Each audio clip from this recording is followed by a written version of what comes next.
నమస్తే welcome to Suman TV. నేను మీ విష్ణు. ప్రస్తుతంతో పాటు ప్రముఖ స్టాక్ మార్కెట్ అనలిస్ట్ జీవి సత్యనారాయణ గారు ఉన్నారు. వారితో మాట్లాడదాం. సార్ నమస్తే సార్. నమస్తే.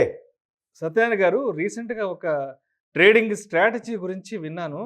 జార్జ్ సోరోస్ ట్రేడింగ్ స్ట్రాటజీ అంట. అసలు ఏంటి జార్జ్ సోరోస్ ట్రేడింగ్ స్ట్రాటజీ అంటే ఏంటి? దీని గురించి ఎవరు తెలియజేశారు? ఈ జార్జ్ సోరోస్ ట్రేడింగ్ స్ట్రాటజీలో ఎటువంటి ఆర్థిక సిద్ధాంతాన్ని గురించి మనకు తెలియజేశారు? ఓకే. ఇది చాలా పాతదనే గానీ, కాపోతే ఇప్పుడు మనం మాట్లాడడం కొత్త. కాపోతే ఈయనకిప్పుడు 1930 ఆగస్టు 12 ఆయన డేట్ ఆఫ్ బర్త్. ఇప్పటికి 92 ఇయర్స్ ఓకే. ఏజ్‌లో ఉన్నాడు. ఇతను ఆర్థిక శాస్త్రవేత్త అనుకోవచ్చు. ఆయన ఏమి స్ట్రాటజీ ఆయన ఆయన ఎక్కడ అంటే హంగేరీ బుడపెస్ట్ అనే ఏరియాలో ఆయన జన్మించటం జరిగింది. అయితే అప్పట్లో నాజీలు, సెకండ్ వరల్డ్ వారు ఇవన్నీ అతను తట్టుకొని నిలబడగలిగిండు. ఆయనేమి బిలియనీర్ కాదు, మిలియనీర్ కాదు. మామూలు కుటుంబంలోనే మామూలు కుటుంబంలోనే జన్మించిన అతను. కాకపోతే ఆర్థిక శాస్త్రం ఎకనామిక్స్ మీద ఆయనకి కొంచెం బాగా పట్టుంది.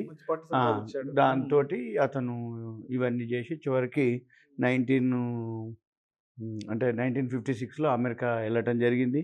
అమెరికా వెళ్ళి అక్కడి నుంచి ఇక ఎకనామిక్స్ మీద, ఆర్థిక వాటి మీద అన్ని అనాలిసిస్ చేయటం జరిగి తర్వాత 1970లో ఒక మ్యూచువల్ ఫండ్ కూడా స్టార్ట్ చేయడం జరిగింది. క్వాంటమ్ మ్యూచువల్ ఫండ్ అది 1970 అట్లా స్టార్ట్ అయితే అది ఒక 2013 వరకు వచ్చాడు. అంటే 60 లక్షలతోటి మొదలైనటువంటి మ్యూచువల్ ఫండ్ 2013 వచ్చే టైంకి 550 కోట్లుగా అది దాని నెట్వర్త్ అంటాం. అంటే దాని వాల్యూస్ 550 కోట్లు అయింది. 550 కోట్ల డాలర్లకు విన్నాను. అవును, అది జరిగింది. అది 2014. అప్పుడే ఈయనని 2014 ఫోర్బ్స్ మ్యాగజైన్లో 83వ స్థానానికి, అంటే అత్యంత ధనవంతులో ఆ మ్యాగజైన్లో ఏదైతే ఉందో ఆయన 83వ స్థానానికి రావటం జరిగింది. ఆయన మామూలుగా అంటే చేసిన డొనేషన్లు ఇవ్వటం, ప్రతి దేశంలో ఎక్కడెక్కడైతే ఏదైతే ఉందో ఆయన సంపాదనలో డొనేషన్ల రూపంలో ఇవ్వటం జరిగేది. తర్వాత 1992లో ఒక 3 రోజుల్లోనే 100 కోట్లు ప్రాఫిట్ రావడం కూడా జరిగింది ఆ రోజుల్లోనే. తర్వాత 2010లో 5 కోట్ల డాలర్లతోటి బాంబే స్టాక్ ఎక్స్చేంజ్లో 4% వాటా కూడా తీసుకోవటం జరిగింది. ఇక ఆయన ఏమి చేస్తే అయిండు, ఎలా అయిండు, ఎటువంటి సిద్ధాంతం ఆయన అనేది ఏంటిదంటే సింపుల్గా తప్పులు చేయటం సహజం, మానవ సహజం. కానీ ఆ తప్పుల్ని సరిదిద్దుకొని ముందుకు సాగిపోవటమే అది మన యొక్క నైజము అనేది ఆయన నమ్మిండు, అదే ఫాలో అయిండు. మనం కూడా అలానే, అంటే తప్పు చేయటం సహజం, షేర్ మార్కెట్లో కూడా తప్పులు చేయటం సహజం. కానీ ఆ తప్పులను సరిదిద్దుకుంటూ మళ్ళీ మనం ముందుకెళ్ళాలి, సాగించాలి ప్రయాణం. అప్పుడు సక్సెస్ అవుతుంది అనేది ఆయన నమ్మిండు. ఇంకొక మెయిన్ ఏంటిదంటే ఎవరైతే మన కంపెనీలు ఉన్నాయో షేర్ మార్కెట్లో వాళ్ళ ఊహలు, వాళ్ళ ఆలోచనలని, అంటే అంతర్గతంగా ఏవైతే పనిచేస్తాయో అవి ఆయన ఒక సూత్రంగా ఫాలో అయ్యి అక్కడ దాన్ని సక్సెస్ అయిండు, ఆయన ఇంప్లిమెంట్ చేసిండు. ఇప్పుడు కూడా మనం కూడా అలానే కనుక ఫాలో అయితే ఓకే. అంటే ఏంటిది, అంతర్గతంగా ఎవరైతే ఆలోచనలు, ఊహలు మనం కనుక పట్టుకోగలగాలి. అంటే ఇన్సైడర్ న్యూస్ అంటారు సింపుల్గా.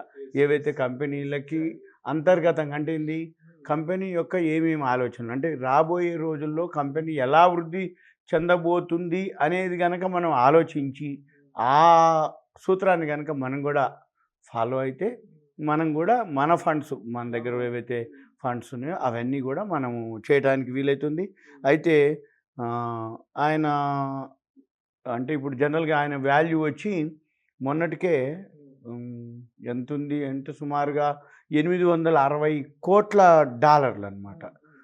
అది మొన్న 2022 వరకు ఆయన ఫోర్బ్స్ మ్యాగజైన్ అంటే పబ్లిష్ చేయడం జరిగింది.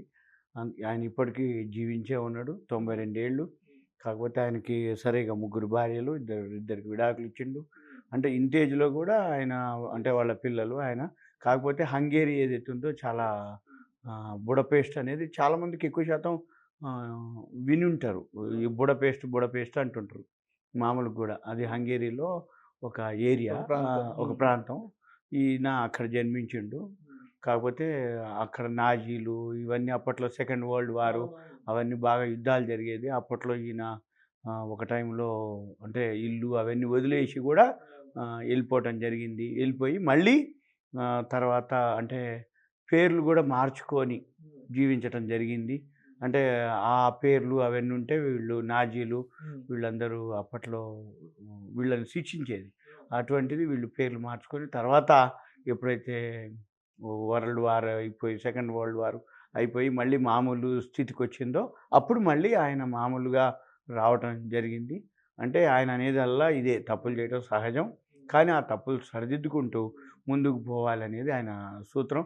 దాని మీదనే ఆయన కంటిన్యూ అయ్యిండు. ఇప్పుడు కూడా అలానే ఉంది. మనం కూడా రెండే కంపెనీ యొక్క అంతర్గత ఏవైతే ఊహలు, ఆలోచనలని గనక చేస్తాయని నమ్మటం. అది పనిచేస్తాయని ఆయన నమ్మిండు, క్యాష్ చేసుకుండు. అదే సూత్రాన్ని మనం కూడా అంటే రెండే పద్ధతులు. ఒకటేంది అంతర్గతంగా కంపెనీలో ఏం జరుగుతున్నాయి, వాళ్ళ ఊహలు, వాళ్ళ ఆలోచనలు, ఆ కంపెనీ యొక్క ఏదైతే అభివృద్ధి దాన్ని పట్టుకోవటం. రెండోది ఒకవేళ తప్పులు జరిగినా తప్పులను సరిదిద్దుకుంటూ ముందుకెళ్ళటం. ఈ రెండిటి మీదనే ఆయన సక్సెస్ అయ్యిండు. మనం కూడా ఇప్పుడు మన ఇన్వెస్టర్లకు కానీ ఎవరికైనా చెప్పేది ఇదే సూత్రాలు. ఆయన జీవిత చరిత్రే మనకి మార్గదర్శకం. మనం ఆయన్ని కనుక ఫాలో అయితే ఎంతో కొంత మనం కూడా అవుతాం. ఆయన ఇప్పటికి కూడా లైవ్‌లోనే 92 ఏళ్ళు ఉండి ప్రపంచవ్యాప్తంగా ఆయన అంటే ఆయన సంపాదనలో అధిక భాగం ఇవ్వటం. ఆయన ప్రజాస్వామ్య విలువలకి బాగా ఎక్కువ విలువ ఇచ్చేది. ప్రజాస్వామ్యం అన్నా, ప్రజాస్వామ్య విలువలన్నా ఆయన బాగా ఇష్టపడతాడు. బాగా అటువంటి వాటికి ఆదర్శంగా అంటే మనకి ఆదర్శం. ఇలాంటివి మనం ఇంకా 1, 2 మనం మునుముందు మన వాళ్ళకి అంటే ఏంటంటే షేర్ మార్కెట్‌లో ఒడిదుడుకులు సహజం. షేర్ మార్కెట్‌లో వస్తాయి. కానీ అవి సక్సెస్ అయిన వాళ్ళవి గనక మనం తెలుసుకోగలిగితే మనకి ఇంకా ఒక ధైర్యం అనుకోండి, నమ్మకం అనుకోండి. చాలామంది ప్యానిక్ అవ్వటం.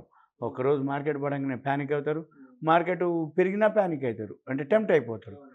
ఇంకేదో ఇక అంటే ఇక అయిపోయిందను ప్యానిక్ అవ్వటం అంటే ఇంకేందో అయిపోయింది. అబ్బా అనవసరంగా నా ఎంత లాస్ అయిపోయినా నేను ఏం చేయాలి, ఎట్లా చేయాలని ప్యానిక్ అవ్వడం. టెంప్ట్ అవ్వటం అంటే ఇక పెరిగిపోయింది, ఇంకేదో మిస్ అయిపోయినాం, ఇక ఏదో కావాలి అని ఉత్సాహంతో హైలో ఎంటర్ అవ్వటం. అంటే చాలా కంపెనీలు హైలో అంటగడతాయి, లోలో మళ్ళీ వాళ్ళే కొంటారు. ఇటువంటివన్నీ మనం తప్పులు చేయకుండా ఒక్కొక్కళ్ళ మనం ముందు ఇంకా ఇద్దరు ముగ్గురి మనం వీలైతే మనం వాళ్ళ చరిత్రలు వాళ్ళు ఏం జరిగింది అనేది కనుక తెలిస్తే మీరన్నట్టు సోరోస్ గురించి ఎవరికి వినకపోవచ్చు, తెలవకపోవచ్చు. ఎవరో కొద్దిమందికి నేను కాదనట్లే, తక్కువ ఇన్ఫర్మేషన్ చాలా కొద్దిమందికి ఐడియా ఉంటుంది. షేర్ మార్కెట్లో ఇప్పుడు ఉన్న వాళ్ళకి అంటే ఇది మనం ఎక్కువ శాతం మన కంటెంటు కానీ మన డిస్కషన్స్ కానీ ఎక్కువ శాతం బిగినర్స్, లెర్నర్స్ కోసమే ఉపయోగపడే అవేర్నెస్ ప్రోగ్రామ్ కాబట్టి ఎటువంటి వ్యక్తిగత రికమెండేషన్స్ లేవు. కరెక్ట్. అంటే ఒక ఇన్ఫర్మేషన్ అవేర్నెస్ కోసం ఎడ్యుకేషన్ ప్రోగ్రామ్ తప్ప అందరికీ ఇందులో మీరు అన్నట్టు 1-2% ఏదో తెలిసి ఉండొచ్చు. కానీ ఎక్కువ శాతం మందికి తెలియదు. ఆ పదాలు కూడా వినుండరు. ఆ పదమే కొత్తగా ఉంటుంది. వారెన్ బఫెట్ అంటే ఓకే, జుంజున్వాలా అనగానే ఓకే అంటారు. మరి సోరోస్ గురించి అంతగా ఎవరికి ఉండదు, ఉండలేదు. అందుకని మనం ఇటువంటి విషయం. Thank you sir, thank you so much. So మొత్తంగా జార్జ్ సోరోస్ ట్రేడింగ్ స్ట్రాటజీ అంటే మార్కెట్లో పెట్టుబడిదారుల అంచనాలు, ఊహలు అంతర్గతంగా పనిచేస్తాయన్న సూత్రం మీద సో మరి ఆయన కూడా దాని ఒక ఆర్థిక సూత్రంగా తీసుకొని సో ప్రపంచంలోనే ఆయన కూడా ఒక అత్యంత ధనవంతుడిగా వృద్ధి చెందారు. Right. Thank you sir, thank you so much Satyanarayana గారు. ఓకే.